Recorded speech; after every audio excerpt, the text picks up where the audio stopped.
জানি যে আপনি জামাতের মনোনীত প্রার্থী এবং প্রধান উপদেষ্টাও বলে দিয়েছেন যে এপ্রিল নাগাদ হচ্ছে যে নির্বাচন হতে পারে। জামাত কি আনুষ্ঠানিকভাবে এই নির্বাচনী কার্যক্রম শুরু করে দিয়েছে এর মধ্যে? জামাতের নির্বাচনী কার্যক্রম হচ্ছে আমাদের কর্মপদ্ধতি অনুযায়ী, কর্মসূচি অনুযায়ী আমাদের 4 দফা কর্মসূচি। এই 4 দফার অন্যতম হচ্ছে সৎ, দক্ষ, যোগ্য নেতৃত্ব তৈরি, সমাজের নেতৃত্বের পরিবর্তন। সুতরাং নির্বাচনী কাজ আমাদের নিয়মিত কাজের অংশ। এই কাজ আমরা নির্বাচনের তারিখ ঘোষণার পরে বা আগের সাথে এটা সম্পর্কিত। এই নির্বাচনী কাজ আমরা সারা বছর জুড়েই করি। নির্বাচন কাছে আসলে এই কাজটা বেড়ে যায়, কিন্তু সবসময় আমরা নির্বাচনী কাজ করি এবং নির্বাচনের জন্য আমাদের প্রস্তুতি আছে এবং আমরা আমাদের আভ্যন্তরীণ কার্যক্রম এবং উন্মুক্ত কার্যক্রম উভয় দিক থেকে আমরা নির্বাচনের প্রস্তুতি গ্রহণ করছি। এপ্রিলের নির্বাচনকে আমাদের আমিলি জামাত স্বাগত জানিয়েছেন, তবে তিনি বলেছেন যদি একটা লেভেল প্লেয়িং ফিল্ড তৈরি করতে হবে, এটা প্রশাসনকে নিশ্চিত করতে হবে, নির্বাচন কমিশনকে এটা নিশ্চিত করতে হবে।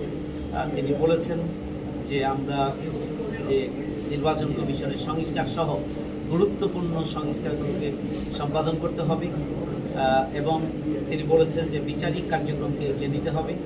এই সমস্ত শর্তগুলো পূরণ করে সরকার এপ্রিলে মাঝামাঝি সময়ে যদি এগুলোকে এগিয়ে নিয়ে নির্বাচন দিতে পারেন, তাহলে সেই নির্বাচন জনগণের কাছে গ্রহণযোগ্য হতে পারে।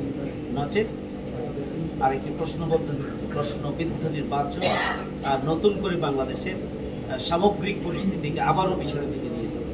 এই জন্য এগুলো নির্বাচনের আগে, যে ঘোষিত ডেটের আগে এই সমস্ত বিষয়গুলোকে সামনে রেখে সরকারের দ্রুত পদক্ষেপ গ্রহণ করা দরকার।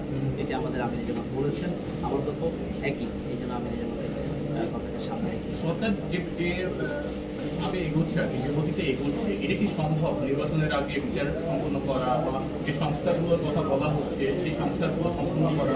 আপনাদের পর্যবেক্ষণটা কি? এখন পর্যন্ত গভর্নমেন্ট 6টা গুরুত্বপূর্ণ কমিশনের রিপোর্ট জমা দিয়েছে। এটা নিয়ে রাজনৈতিক দলগুলোর সাথে প্রথম দফায় কথা বলেছে।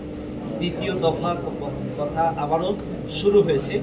আমরা খুবই আশাবাদী যে অনেকগুলো বিষয়ের সাথে রাজনৈতিক দলগুলো এখন দ্বিতীয় পর্যায়ে এসে একমত হয়েছে। এই জন্য হয়তো অনেকগুলো বিষয় সংস্কারের সাথে রিলেটেড বিষয়গুলো খুব কম সময়ের মধ্যেই সম্পাদন হবে। এরপরে প্রশ্ন আসবে যে এই সংস্কারটা কার্যকর হবে কীভাবে, সেটাকে নিয়েও একটা ঐক্যমত প্রয়োজন এবং জুলাইয়ের মধ্যে তারা একটা রিপোর্ট পেশ করবেন। 31শে জুলাইয়ের মধ্যে সরকার যে ফাইনাল একটা রিপোর্ট দেবেন, এই ধরনের একটা প্রত্যাশা তারাও ব্যক্ত করছেন।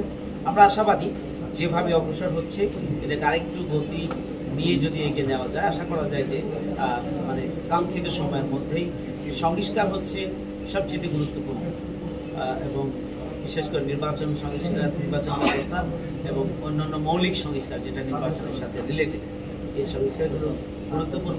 এগুলো একটা গুরুত্বপূর্ণ অধ্যায় অতিক্রম করবে বলে আমি একটা সর্বশেষ প্রশ্ন করবো, আপনাদের প্রশ্ন হবে না যে অনেকেই বলছেন যে নির্বাচন দীর্ঘায়িত যত